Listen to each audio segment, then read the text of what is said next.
Folks, take a look here. I have an old Pella window here in my basement, and you can see as we get closer on the upper sash, I have a broken Muntin. And this happened a long time ago. I don't have the piece anymore to simply glue it all back together. But, you know, Pella is a really good name in the industry. They're a good quality product, so much so that I actually just spent $5,000 on a new set of patio doors, which are beautiful.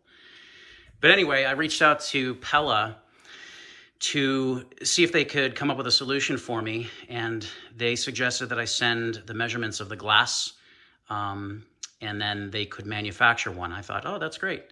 So they got back to me with a quote, and with shipping, it was close to $300, which just dropped my jaw. I actually thought initially that they were misunderstanding my request and that they were going to try to manufacture a full replacement sash above, but nope, they said that's just for the Muntin.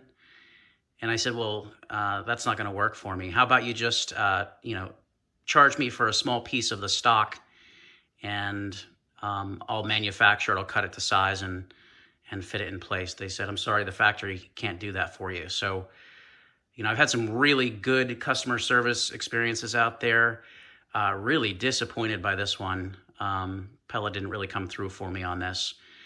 Anyway, I'm making this video sort of in response to that, because you don't have to spend $300 to make a small repair like this. So I'm going to take you into my workshop, and we're going to talk through two different options, and let's get into it. Okay, so we uninstalled the Muntin from the sash and brought it here into the workshop. I think before we go any further, I want to take a close-up look here at the stock itself and just illustrate how it's milled. So this measures 3/4 of an inch in width and 1/2 inch in height, and you can see that it has been milled to taper to a point here on the left and right edges, and then it has a flat spot here on the top. These sections come together with the help of these pins, which are drilled through this center Muntin and into this piece here, right? So we know that whatever piece we manufacture, we're going to have to drill a hole in it so that that pin can go into the hole and secure the connection. Okay, so option number one would be to manufacture new Muntin stock and then cut it to size. In my case, I actually didn't have to do that. I had a workaround, which I'll get into in just a minute. But I want to share with you, if I had, how I would have gone about doing that. And so I created a little bit of a mock-up. I have a larger piece of stock here that is roughly the same proportion as what we have here. And I sort of drew out the way that I would, mark this up and cut it. So I think what I would do if I was making this stock is start off by drilling out the center hole. So I've established the center by doing a cross line on the corners, and where they intersect is, of course, the center. So drilling that out, I think, would be step one. This would represent sort of the inside edge of the Muntin. And then what I've done here as well is down the center lines here. Maybe it's a little clearer on this side. You can see I've marked off where the flat section will be, which is right here in the middle. And then these will be cut to create that taper on the edge. And so this material here on the end, on the corners, I would envision that being cut off with the help of a table saw. Okay. And that's how we would achieve the overall shape.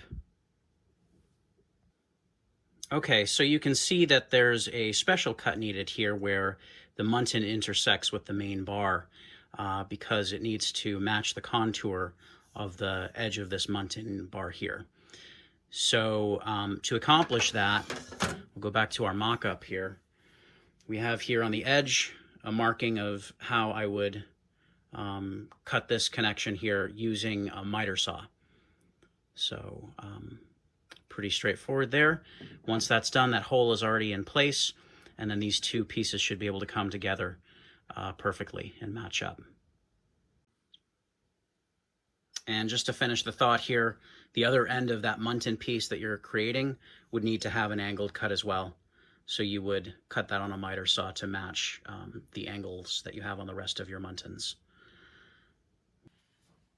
So the reason that this video doesn't include a full visual representation of me actually milling out this replacement Muntin stock is that I got a little bit lucky. I did some searching online. I believe this is called the Proline series from Pella. And I found a gentleman who was selling Muntins and set out to purchase some Muntins from him. They wouldn't have been sized for what I needed. I would have had to still pirate the stock from those Muntins and then create my own. But he actually had some remnants and was able to sell me just a few pieces for cheap. So I think it was maybe like $70 for the whole Muntin, but he was willing to sell me just a couple spare pieces for $17. So we're quite a ways from that $300 price tag that we were talking about earlier. Anyway, this is what came. So certainly do a little research and see if you can just find this. You're not going to find it on Amazon. It's not like anybody stocks this stuff.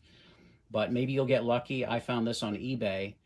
And if you get lucky, maybe you'll find somebody who's selling replacement Muntins that just happen to be, you know, the right size and style that you need here. So that's the one I'm going to do. I've got this cut already complete. This is the more complicated connection cut.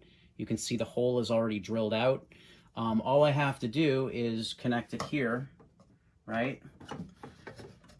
And then, you know, cut at the right measurement, and then this is going to be a done project. So you can see why I didn't go through all the trouble of actually milling this when I found a good solution for 17 bucks.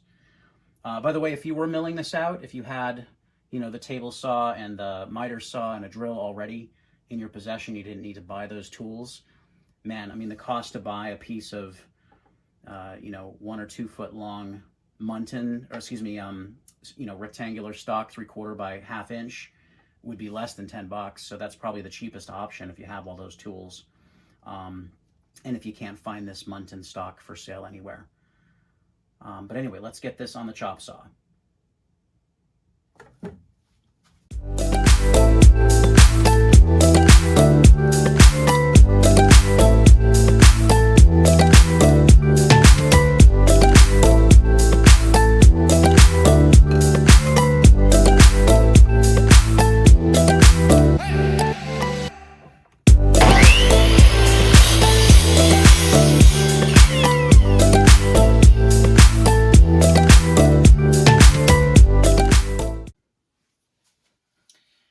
Now with the piece cut, I can simply fit it all together.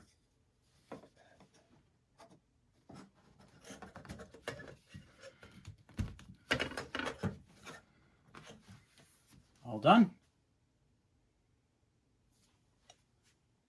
Okay, here we are.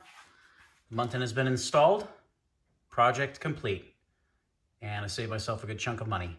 $17 for this repair instead of $300. Pella, pay attention. You could do better.